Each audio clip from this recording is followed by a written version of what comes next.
All right, we're in Joshua chapter 7, verses 1 through 5. First question, for each of the following stories, including spies, list the report of the spies and what followed as a result. There are three stories here, Numbers chapters 13 and 14, Joshua chapters 2 and 6, and then also Joshua chapter 7, verses 1 through 5, the present passage. Numbers chapter 13 and 14 is a story when 12 spies are sent to spy out the land of Canaan for the first time. This is when the Israelites first reached it. This is before the 40 years of wandering. And the 10 of those 12 spies come back and give a negative report about the land. They say that the land is okay.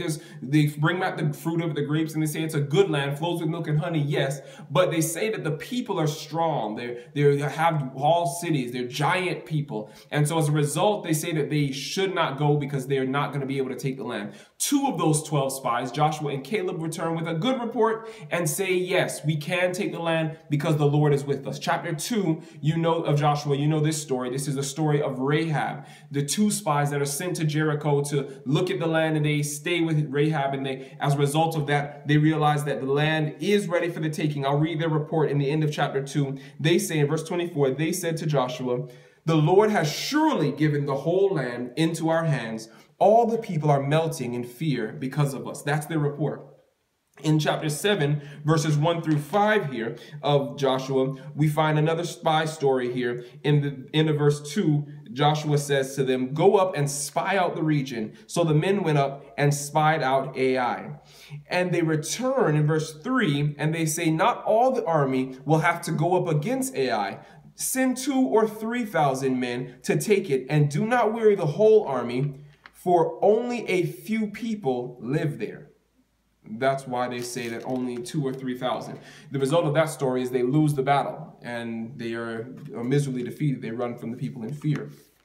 So the next question is this. For each story, summarize what you think led the spies to give the report they did. Okay, of course, we're reading into it, trying to understand something about what the spies are thinking. We can't say we know for certain, but there are some things that are reasonable to conclude. In Numbers chapters 13 and 14, the spies there were looking at the stature of the people who are guarding these cities. They're looking at the greatness of the walls. They're looking at the fortifications of these cities. And they look at that when compared to themselves, ex-slaves, just recently come out of bondage, don't know how to wield a sword, don't know much about warfare, don't have power over these great, mighty, and tall people. And they estimate, based on their own ability, the 10 that is, say that they cannot overcome it. Joshua and Caleb, what brought them to their conclusion? Caleb himself says it. If the Lord delight in us, then we shall be able to take the land. That's Caleb's estimation. Caleb says, if God is with us,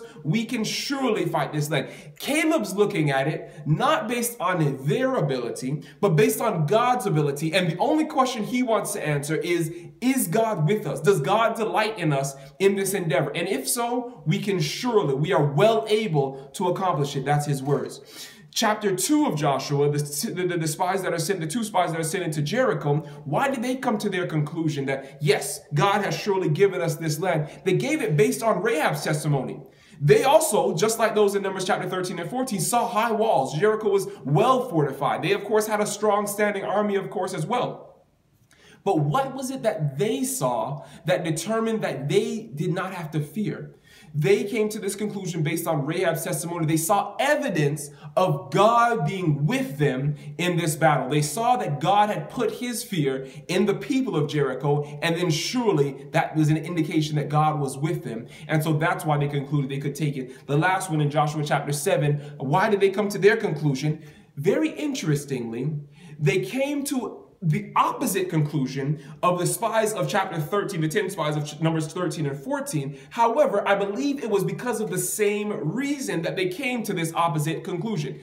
The conclusion was also wrong. In Numbers 13 and 14, they came to the conclusion they could not defeat the people because they were focused on their own ability. In Joshua 7, 1 through 5, they came to the conclusion that they could defeat these people easily. Only 2,000 or 3,000 are needed. But also they came to that conclusion because they were looking at their own ability. Only a few people live there was their conclusion. Both conclusions were wrong. Opposite conclusions, but they were both wrong, and they were wrong, I believe, for the same reason.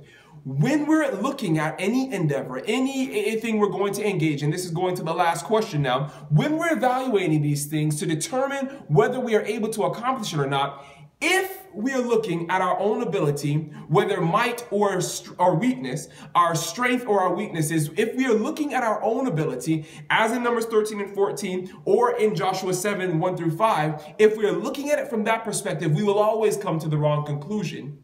Because we ought not look at our own ability to judge whether we are going to be defeated or whether we will have victory.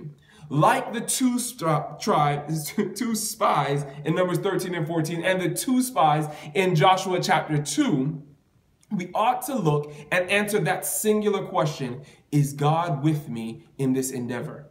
Is God with me? Do I find evidence of God's favor with me? Do I find evidence that this is the will of God for me? Do I find evidence that God is going to bless this endeavor? And then whether the people be strong, the walls be high, the fortifications be impenetrable, though the people be seemingly weak or few, though we feel like we've done this before, how many times we've overcome situations like this? How many times have we had victory in this project on our job? How many times have we worked through this situation, this relational problem with our friends or with our spouse or with our relatives? How many times have we overcome similar things?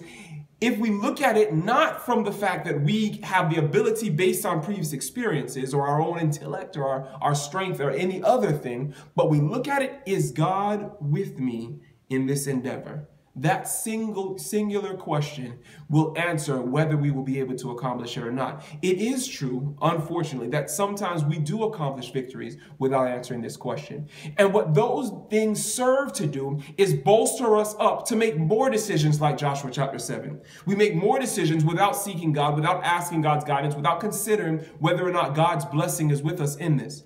But what we ought to do, because eventually we will fail, eventually we will come to the place where we realize that without God, we can do nothing fruitful. We can do nothing lasting, do nothing of ultimate good.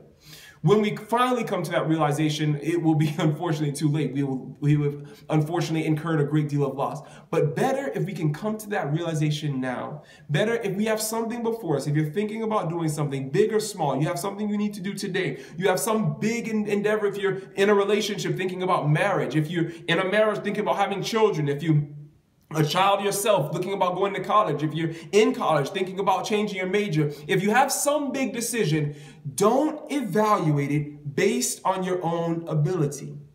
That will fail. Evaluate it based on, is God with me in this? And seek him for evidence of that, like the spies in Joshua chapter 2, looking to see, is God with me in this? Are there promises of God that give me an indication that God, this is the kind of thing God will want me to do? And if we have that, as Caleb said, if the Lord be with us, if he delight in us, we are well able to take it. In the words of Paul, if God is for us, then who, what, how can anything be against us?